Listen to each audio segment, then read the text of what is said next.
salah seorang warga desa Pulau Makmur, Kecamatan Ipuh, Kabupaten Mukomuko, Provinsi Bengkulu dikabarkan hilang saat mencuci sepeda motor.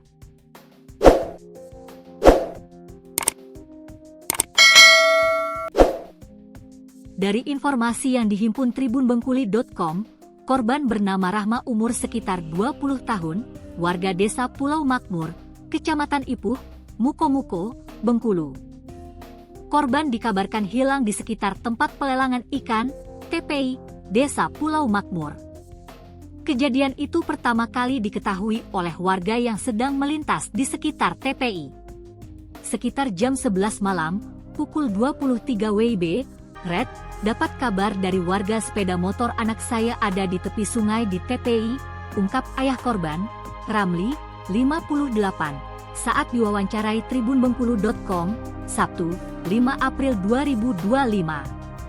Ramli menjelaskan, saat itu korban pamit kepada dirinya untuk pergi, ia tak merasa curiga lantaran korban kerap pamit untuk menagih uang koperasi ke warga. Namun, ayah korban mendapat kabar sepeda motor korban berada di tepi sungai di TPI Sungai Makmur. Pamit seperti biasa karena kerja dia di koperasi jadi biasa, kalau pamit sore-sore mungkin mau nagih uang koperasi, tutur Ramli. Ramli juga menjelaskan, dirinya mendapat informasi korban sempat mencuci sepeda motornya di lokasi ditemukan sepeda motor miliknya.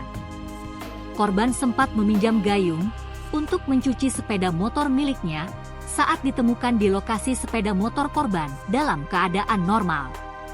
Ada gayung yang dia pinjam dengan warga untuk mencuci motor. Gayungnya ditemukan saat orang mau mengambil udang di ujung sungai, jelas Ramli. Saat sepeda motor korban ditemukan, lanjut Ramli, sepeda motor itu dalam keadaan aman, kunci motor korban juga berada di motor korban. Kemudian, handphone, jaket, helm dan sendal korban juga masih ditemukan di motor milik korban. Barang berharga seperti handphone, sandal, jaket, helm dan motor masih ada, masih lengkap, tutup Ramli.